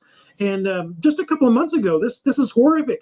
There was a 5-year-old girl with her mother at a homeless camp who was taken down the river there and raped to death by this homeless dude, this drug-addled homeless dude. And so now they want to all of a sudden do something about it, when this has been a problem for decades and they knew it, but instead of addressing the problem, they just band-aided it, and they gave them tents, or they gave them what's the morphine drug? Narcan. They just supplied them with Narcan, or supplied them with fresh so they can do their methamphetamines overdose and then inhale it and be fine. Yeah. Yeah, so really, again, they just catered to the problem, only further driving the problem down the spiral, rather than starting with, again, the financial reason, the mental health reason, all of these other reasons that drive people into destitution. And again, unfortunately, this kind of thing is not, again, it's not going to fix itself without us taking back control of, like Bobby said, I think that tax base and that tax dollar, taking away that swing from those people that are in power, saying what we get to do with our 40 cents of our dollar that we actually get to spend. I think that's where you start. Yeah. I wish I knew that there was a viable way in for us to do that. The homeless issue, I can't profess to have any kind of solution for, because it is so thorny, and I'm just not a fan of snatching people off the street and locking them up and, medicating them against their will. I'm not into that shit. So you just don't know who really needs the help and who's there because of their choice. And, what do you do? I mean, we've got we do have laws. This is a civilized society that has laws that you're supposed to follow, and they choose which ones they're going to enforce. And they don't enforce the ones where they can't get any money from the people they're arresting, right? There's no incentive there. But if you break the fucking law, guess what? You're paying a fine or you're going to court. But not for me. I pay taxes. Yep. That's the whole point with reforming tax code, is the tax code enables all of this. Oh, I would totally. I mean, I've heard people say, hey, just put it on it can be on a 3x5 card. I'd be totally good with that. I mean, you should pay the same as everybody else. It should be based on a percentage. We should all. You're going to have a tax. It should at least be a fair tax or a flat tax that's ubiquitously applied and is proportionally applied, which is what the Constitution says. Right. Unlike what we have now. Yeah, it's totally bastardized. And these issues that we're talking about, homelessness and immigration, I mean, ultimately what we're going to wind up with, if we don't do something about this, is just a further balkanization of our nation. I mean, we've already got people separated into their little enclaves, and we always have, but even more so now because there's just no understanding of what this country was supposed to be. And now we're just letting people across the border. So, we're riding that wave. I mean, you think about it. Look at where we're at as a society. Again, on that particular subject, if you look at the modernization from the 1920s on up, the Great Depression was a good example of how homelessness was driven by an economic situation that people could not affect. They literally could not do anything to improve their situation without, the Great Reset that took place and the redistribution of wealth that supposedly dug us out.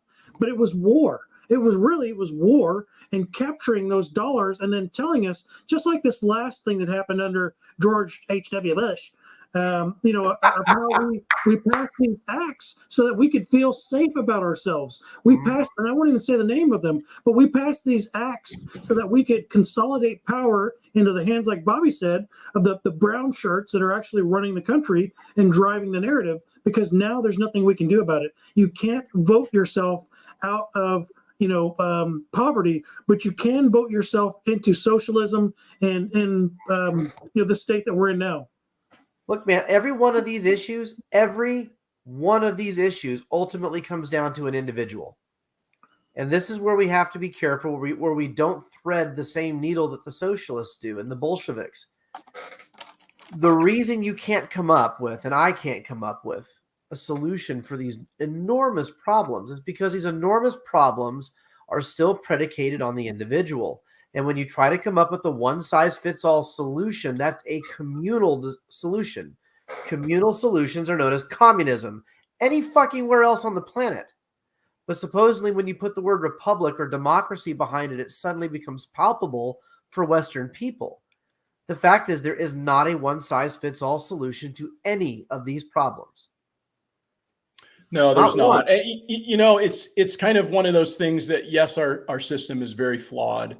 And it's been taken far away from what it originally had been intended to be. And we can see it. We can all see it as we age. We see the things going in the wrong direction. But it's the best system we have. It's the best system that exists, really, quite honestly. It's just unfortunate that we're seeing the level of corruption now rear its ugly head, And I'm just trying to throw out some ideas as far as maybe what you guys think, if there's any of these things we can solve, because we can black pill this to death. We can totally, go the wrong direction. But I mean, I think there are solutions, and none of us are going to fix it. But it's nice to at least think that there is some way to solve these problems. Come on, man. You telling me that if we elect AOC, she's not going to solve this problem with the new Green Deal? Come on. She's got to figure it out. She'll make a 12 months of presidency calendar, Come on, man. Everyone will vote harder. Vote harder. That's right. Yep. So let's talk about the budget deficit, since we're on this money thing. Bobby seems to think everything's an economic decision. It is. So, it's hanging out there, guys. I mean, it just keeps getting bigger and bigger. We're at 33 trillion, like 900 something billion. And we're going to be hitting 34 trillion pretty soon. And, we've had a lot of things in the past where we've got history to draw from the Great Depression and booms and busts and recessions and all of this sort of stuff. But this is a different scenario now. I think we're crossing kind of like different waters where we've never seen a deficit like this. So what do you think that's going to do and how it's going to impact us this year and beyond? Let's go with you, Bobby. The deficit doesn't exist. It's all made up. It's a fucking lie. Yeah. It is a political tool used to affect tax policy, public spending, and your vote. The minute we went to the Federal Reserve System and we went to fractional reserve banking systems where banks only had to have 10% of all funds held in a bank up until George Bush, 43, with the Patriot Act, where the Patriot Act was actually banking legislation. There is no such thing as the United States dollar in paper currency form as you now hold it. The deficit is a farce. It does not exist. Quantitative easing in all of its forms has proven that all we have to do is print more. And by print more, I don't mean physically print more. I mean electronically say this exists. We are farting money into thin air out of nothing based on no standard. And when you wrap your mind around that, you will realize that there is no such thing as the deficit. It does not exist.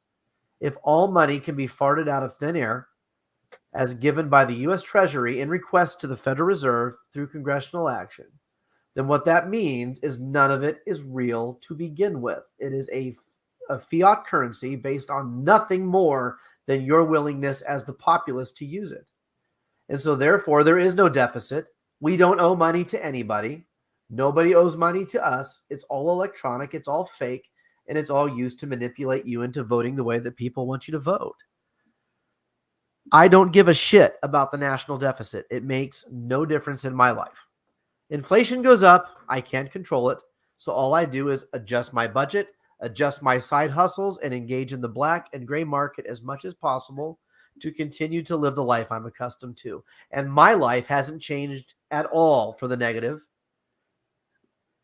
since all this inflation happened. I still have a massive food store in my basement. My kids are just fine. I'm just fine. And if all of you ask yourselves the question, you will find out you're just fine too. You're still eating. All you have to do is readjust your mental algorithm every month as the money gets more and more fucked up to determine where in your budget you make your cuts and your gains. But at the end of the day, it's still the same. It's still a cut. It's still a gain. You're still eating your frozen food. So the fact that we're even talking about the deficit to me is actually kind of funny. What do you think, Patrick? Is it a farce? Does it exist? Is it just numbers? I think it's all of the above. Again, it goes back to those tools that govern us and guide us. It goes back to that system and that regime that's been set up to divide us. So you look at this from a 10,000 foot view. As of 7 p.m. this evening, roughly sometime around 7, before we got on this call, I looked it up, and the national debt was right at just shy of $34 trillion and counting. And the U.S. population, like you alluded to, is somewhere around 335 million people, not including the illegal immigrants, the migrants, and those that are on work visas. So according to the U.S. Bureau of Statistics, there's only 157 million active taxpayers in the United States right now, which means that over half of the population is not contributing to the war machine. It's not paying taxes like you and I and these people on this chat right now. The last 4 presidents alone have grown that deficit, like Bobby said, that imaginary number by quantitative easing or whatever means of kicking the can down the road by over 220%. And it's going to only continue to grow until we have this great reset of CDBC or BRICS or whatever modem or muckum they want to use to push the narrative again, so that they ultimately control the money. Because like I've always said, I think it's really what it boils down to is the golden rule. You guys all know the golden rule, right? Go ahead. It's that he who has the gold makes the rules. How dare you? Right. Exactly. We all just got canceled. So here's the thing that I would say that the federal government's probably spending more than it's taking in, because the debt to GDP ratio is what, 122 or something like that. So it's not like we're flush with cash. We're not making as much as we're spending. There's more money being spent than coming in. So that's causing a lot of ripple effects. One of those effects is inflation, right? So how can we, if you were king for the day, fix that? Where would you start? You know, if you were managing the money, federal government, how would you start? What would you cut? What would you do? I would stop funding the war in Ukraine. I would stop funding incessant wars in the Middle East. I would stop sending trillions of dollars to my enemies abroad that want to murder my children or murder my grandchildren. I would stop funding all of these asinine programs for studying butterfly, larvae and pupa in the desert. I would stop giving out billions of dollars in grants to, the liberal arts programs across the country. I would stop wasting your tax dollars. That's where I'd start. Would you do any reform with the permanent bureaucracy that exists? Oh yeah, I'd go right there. I'd hire Bobby as like my taxation is theft, overlord, czar, and we would gut the tax code. I'd have him and Ted Cruz. I mean, not Ted Cruz. I'd have him and someone else jump in there and gut the tax code. Maybe Chris Kobach. I don't know. We had schools and roads and fire departments long before the federal income tax. You don't have to tax a population to have infrastructure. That is a mental masturbation tactic of the political progressives on the Bolshevik front, and I reject it in its entirety. Yeah. Awesome, dude. We're solving the world's problems here. We're getting to the bottom of it. We're getting your channel kicked off YouTube again. Oh well, we're just Seventh-day Adventists. It's fine. It's fine. We're making predictions. Yeah, we're just having a little conversation, talking openly, trying to express our First Amendment right. I don't know if that's a problem on YouTube. The guy from Argentina, absolutely. To our alphabet handlers, we're just hypothetically speaking. That's all. We're playing Risk and Monopoly. It's called Illuminati, the board game, when you combine the two. World peace. That's a good one, DIY. So that's simple. We're just going to you know what? I'm not even going to say that. I was going to say. Never mind. I'm not even going to say it because the Pope already did that. He already said it, so it's fine. Pope's done it. It's fine. Well, a couple of weeks ago, I did a live stream talking about the 16 things that people have concern about, at least as it relates, or at least as presented from the pollsters who are trying to pull your strings and get you worked up thinking these are issues when maybe they're not issues for you at all, but they're telling people these are the 16 most important things on voters' minds. And, I pulled from like the top 8 of those. And what I wound up with was like climate change, illegal immigration, racism, federal budget deficit, violent crime, gun violence, drug addiction, inflation. And I don't know. I think everybody listening to this will have at least one or more of those that are of concern to them. I have concern about many of them. There's a couple of I have no concern about because I don't think that they're really even a problem. But one of the things that you talked about, data, that I thought we'd talk about because you said you thought we were going to talk about it was climate change. What do you think about climate change? Is that an issue? Where is it? Wait for it. So I cue the X-Files theme. Yeah, you know what? You have so much childhood. Oh, wait, there she is. She's right there. Yeah, I think the climate is always changing, Eric. It's always going to continue to do so. Do you remember back in the 90s when they were trying to tell us that Aquanet was going to deplete the ozone layer and kill us all? We had this ginormous hole over Antarctica that was going to, let the sun in and murder us all. Climate change, it is real, but I don't believe in the sense that we're being sold on it. The Earth is speeding up. Seriously, if you look this up, you Google this. I know I said Google it, but if you look it up, the planet Earth is spinning faster and faster to the point where our clocks can no longer keep up. And it's not due to Al Gore and the Green Party trying to save us, right? It's not due to Aquanet burning a hole in the ozone layer. It's due to the magnetic poles shifting. I'm not a biologist or a climatologist, but I don't believe that it's difficult to see that our atmosphere has been, terraformed and geoengineered over the last 4 or 5 decades. Is climate change a thing? Yes, it is. I believe it is a thing, but not in the sense that we're being sold on it. Yeah. What about you, Bobby? I can add nothing to that of merit. That was 100% correct. Yeah, I agree, man. I mean, I have the same feeling on that. I think that it is something that it's just hard to deny that everything ebbs and flows with regard to climate. Hey, And man, you just got to be able to attach a tax code to it, and it becomes an issue.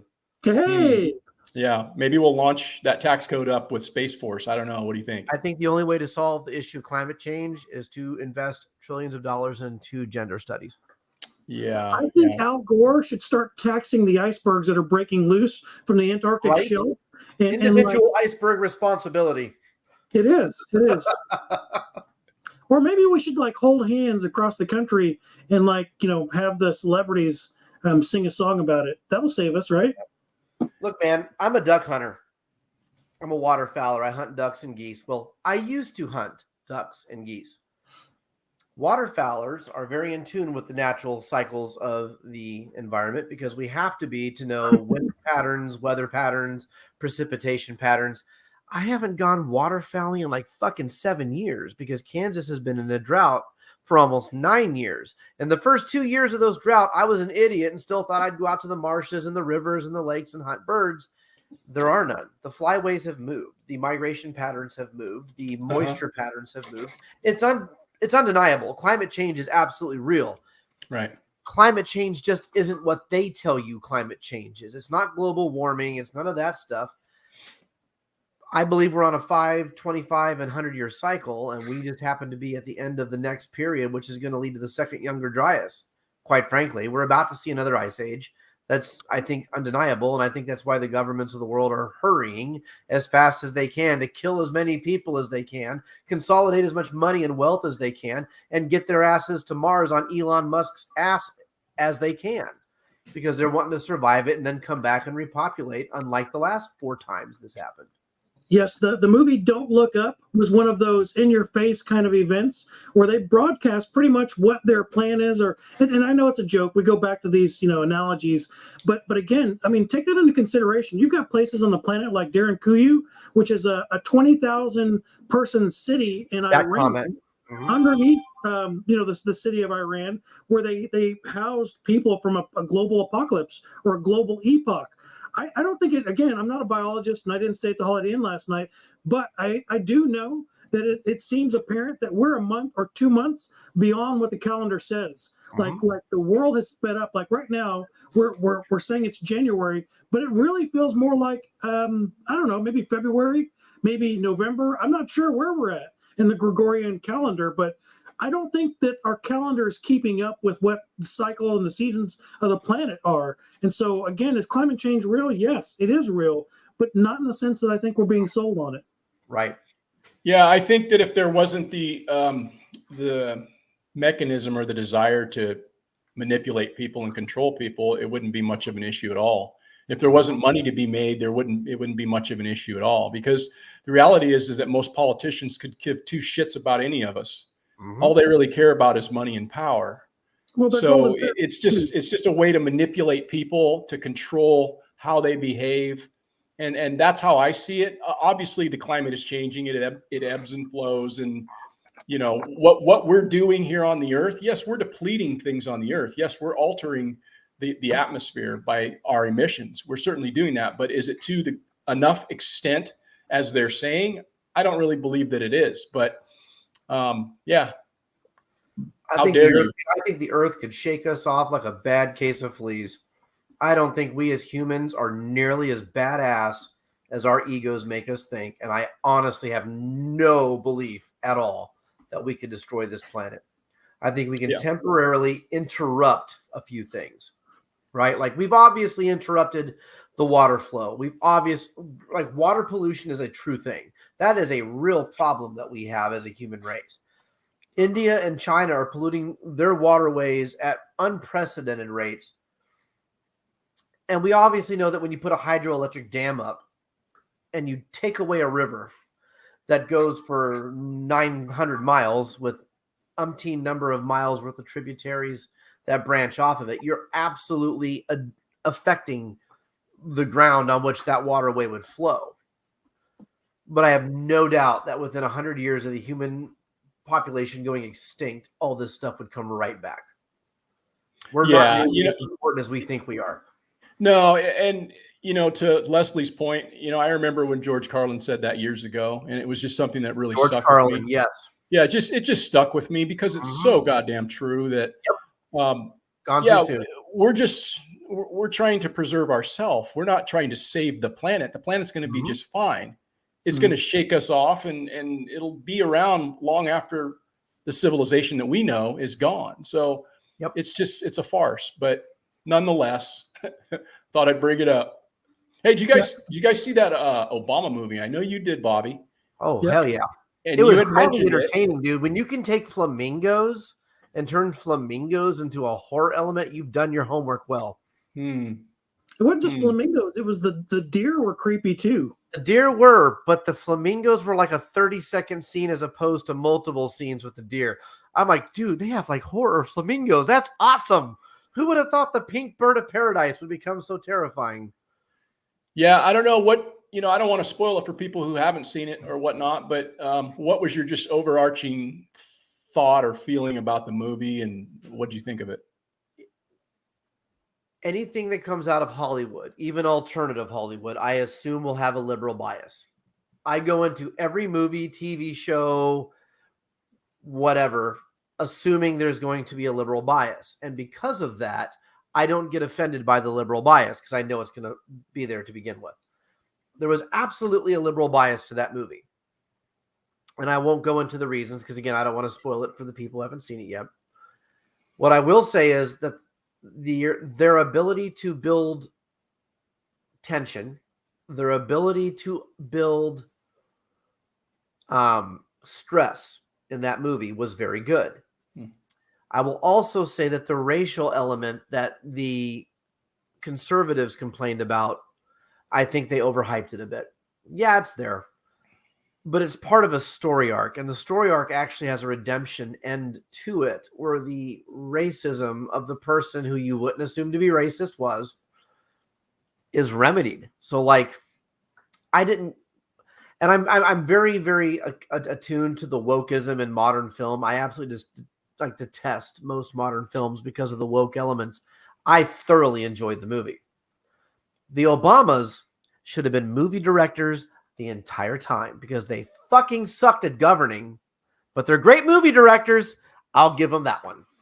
What's the name of the movie? Yoda's asking. Oh God, what's it called? I think it's like the end of the world as we know it or something like that. The end of the world as we know it. Yeah, it's something. It's on streaming services. You can just look up Obama. Just look up Obama movie. Yeah. It'll come up. It's actually really good. Like I was on the edge of my seat a few times with the suspense. I'm like, wow, this is actually a neat trope that they've thrown in. Oh, that's it right there. Yeah, Leave the World Behind. That's it. Yeah. It was a great movie. And I'll tell you what, if that movie had come out in the 70s, people would have loved it. If it had come out in the 80s, people would have loved it. The only reason that everyone found it so divisive is because it came out in 2023. Okay. The same social tension, the same liberal versus conservative issues have been going on forever. This is nothing new. So if you go into a movie like this, understanding what you're going to see and understanding like 90% of art comes from the political left, you'll enjoy it. Trust me. It's a good movie. What'd you think, Patrick? Again, I don't want to spoil it for those people like Yoda that haven't seen it yet. But much like The Matrix or Don't Look Up or some of those other movies that I think are kind of foreshadowing, there's several elements of that movie that I thought beyond the empirical data that they kind of went over and talked about, beyond the entertainment value that obviously some people took from it, I think that there were some elements of it that, again, in my opinion, are probably more of a foreshadowing nature in that, they use some weaponry in that movie that people don't understand or people don't think about or people don't realize is real. And some of the effects that happened to the people in that movie that might have seemed as biological were actually technological. Yep. So I think there's some really, really insightful moments in the movie. Again, beyond just the satire or beyond the the entertainment side of it that you probably want to look at and watch it again. Yeah, I actually did my homework because I spoke to Bobby a couple of weeks ago or so, and he asked me, "Hey, did you see that movie?" And I was like, "No, I hadn't seen it." And so I had to get my son's password to Netflix so I could watch it because we don't subscribe. But yeah, Rebecca and I watched it, and I have to agree, Bobby. There was obviously some tension, some scenes in there that were a little tense, and it really got me engrossed into the movie at that point. But the thing that was like I didn't like about the movie is it just seemed very vague on a lot of their different little innuendos, and it was very hard to kind of stitch all that together for me. And so if you're a person who kind of likes resolution, if you like resolution in your movies and don't just like shit left hanging there, then it's going to piss you off. Because I was like, what is that, the end? Dude, think about the old school sci-fi movies like A Space Odyssey 2000 and all that stuff. Nobody ever gave you answers back then. Everything was left open. Everything was on a hanger. And it used to be, as people, we loved that because it made you think. But now we expect the answer handed to us. And I don't. Yeah. So I absolutely loved the fact that movie left you with almost nothing. Now, the ending is poetic. I'll leave it at that. Okay. I didn't see it that way. I do like movies that kind of catch you off guard. There was a movie years ago called Into the Fire. It was just a total B movie. It was a shitty movie, but it was one of those movies where nothing that you expected was going to happen happened. Like everybody you thought wasn't going to die fucking got killed. And it was just one of those really like just completely catch you off guard movies. And I've never been able to find it since. But I'll have to look that up. Yeah, I tried looking it up. My son tried looking it up. It's called Into the Fire. And totally now, to be fair, for the people judging me on my opinion on this right now, which I know you're out there, I love every M. Night Shyamalan movie ever made. All of them. Every single one of them. I love his movies. Right. Well, I don't like MCU or DCU. I love M. Night Shyamalan's movies. So I enjoy that kind of mental engagement with the movie. Right. I will say one more thing about the movie that kind of bothered me, and it bothered me from the standpoint of the whole racism thing. And I didn't know people were pissed off about it because I hadn't really heard much about it. I didn't know what other people's opinions were. So I wasn't going into it having that knowledge like, oh, there's some kind of a racial component. I just watched it completely naked, blind, and like, hey, this is the first thing I'm learning about this. And that was what I took away from it, was like, it kind of pissed me off because Obama never misses the opportunity to throw race in your face. Of course. And that's what I don't like about that fucking dude. He comes off like he's somebody who has somehow been oppressed in his life, that people look at him like he's different, but yet he came from a privileged background and was the president of the United States. But he never misses that opportunity. And it just kind of bothers me, but oh, sure. But you knew that if you researched it, you knew that he was an executive producer. You knew that was going to be there, right? I didn't know that. Do you want me to tell you the opinion on this movie that will really piss people off? Yeah. It wasn't about racism. It was about the fact the men were right and the women were retarded. Think about it. Both of the female characters were emotionally over the top, and it took the two men to keep them in check the entire time. And it wasn't until the men kept the women in check for the first hour and 20 minutes of the movie that at the end, when that part happens, where you see some maturity on their part. Go back and watch it with that perspective, and you'll be like, oh, shit. They Dylan Mulvaney'd this movie. Yeah, man. Well, cool. And Michael Asylum. Yeah, Last Airbender was absolute garbage. I still enjoyed watching it. Don't care. McDonald's is garbage, and I'll eat a McRib all day. Well, right on, guys. We've been at this for a minute. How about we talk a little bit about what you guys got coming up? I understand you're working on the Midwest Preparedness Project. Let's talk about it. Go, Pat. Yeah. So Spags and I, we spearhead the Midwest Preparedness Project. We've been working our tails off this last year. We grew the Midwest Preparedness Project exponentially over the last few campouts, and I've kind of migrated down a path where we've opened it up and we've got more classes. We've got some vendors that are showing up. We've had some entertainment, some fire spinners, some bands, some all kinds of wild stuff out there.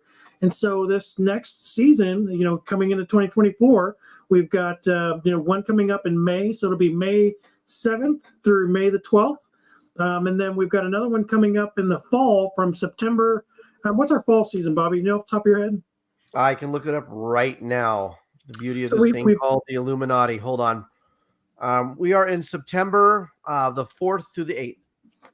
September 4th through 8th at the same campsite.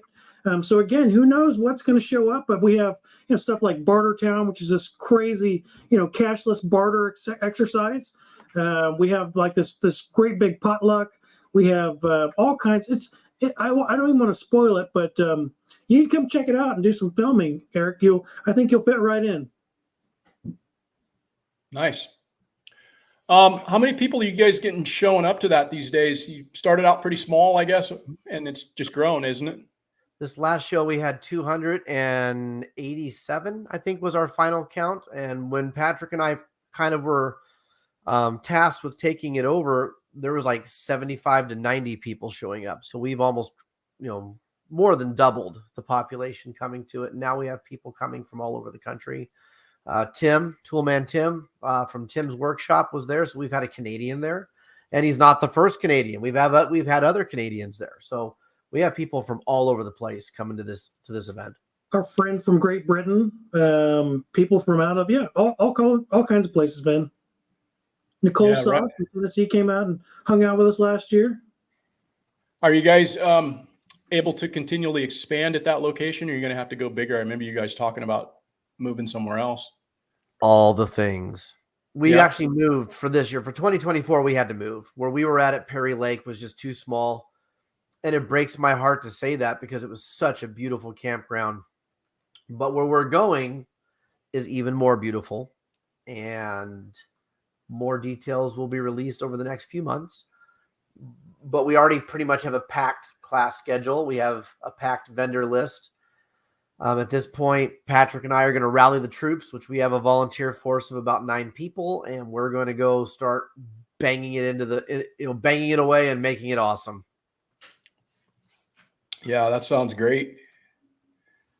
Go to midwestpreparednessproject.com if you want more information. We're also on all the socials. Unfortunately, we are on Bookface because none of you people seem to understand that you're battered spouses and you won't leave it. So because you're there, we have to be there. So Bookface, we're there. We were there. Rumble, YouTube, X, what else? Freesteading. We're on all those platforms. So if you want information about Midwest Preparedness, you'll find us all there. Spring and fall festivals coming up. Spring festival's pretty well already completely built. Fall festival, we're already working on it. Let's see, what else am I missing? Patrick, what am I missing? I know I'm missing something. Without giving the secrets away, there's all kinds of goodies planned in the works for this year. So again, I don't want to spoil it for you guys, but stay tuned. We're finalizing the processes right now and just making sure the T's are crossed and I's are dotted. I think you won't be disappointed. Yep. It's a cool event. Right now, it's still currently on Corps ground, so we have to follow some Army Corps rules, unfortunately. That'll change eventually. All right. Yep, it is the premier preparedness event in the Midwest. Nobody else is doing anything like it. Nobody else can do anything like it. It's driving people into communities. It's driving people into tribes. It's driving people into mags that they didn't realize were right in their own backyards. Yep. Yeah, that's awesome. I hope I can get out there sometime and hang out with you guys. It sounds like it's a great event, and you guys have been putting in a lot of work. Do or do not, man. There is no try. Right. Try is a word. Try is a word for the socialists. Do is a word for men. I threw the gauntlet down. Yeah, cool, man. Well, hey, thanks for joining me tonight, man. We've been at it for a minute. And is there anything you want to leave folks with? Just kind of a parting thought that you'd like to close out with? Pat? Yeah, I appreciate you. Thank you very much for having us on tonight, Eric. It's been great. Spags, my brother, it's always good hanging out with you. We'll be hanging out later this week, catting around. So, I mean, to everybody out there, have a happy 2024. I wish you the best of luck. I pray that everyone on this stream tonight, has a prosperous 2024. And we look forward to seeing you at one of the events this year. All of the problems we discussed tonight are human problems. They are problems created by fallible men. There is only one who is not fallible. His name is Jesus, and I will not apologize for sharing his name. He is my God, and through him, all things are possible. Cool. Yeah, I'd just like to kind of close by, again, thanking you guys and thanking everybody who came into the chat. It was a pretty lively chat tonight. You guys brought them out of the woodworks, man. They were rolling deep in the chat tonight. And yeah, I just want to say that, like, I started out kind of with an optimistic tone of how I feel about this year. And even though we were talking about a lot of stuff that was pretty gloomy, I still have that optimism every day when I wake up, because I have the ability to craft my future. And that's really what I try to do on this channel, is to help, like, put information out there where people can get something from it. And so what I hope you get from this tonight is just go out and try to be a little bit better each day. And that's all we can do. And those steps incrementally moving forward, we're just going to be stronger as a group. So thanks again for everybody coming in, and yeah, we'll talk to you later. Amen, my brother. And hey, just so it's said, my handler, whoever's recording this and taking this down tonight, we were just speculating. This was all. Yeah, the channel will go dark tomorrow. It's all right. Yeah, well, you know what? Cancel culture, man. We have Rumble. Everything we do populates over there, right? Yep. Quit being a battered spouse, Eric. It's fine. Always remind people, man. If this I just never go over there. That's all. I mean, I'm on there, but I just never fucking go over there, so I wouldn't know. But Roberto. Maybe. Yeah. Well, it was great having you on again, guys, and thanks again for everybody. And I hope you have a great new year. And I feel like we kicked it off right with these two gentlemen here. So again, we're out. Yes, sir. See ya. Good night, everybody.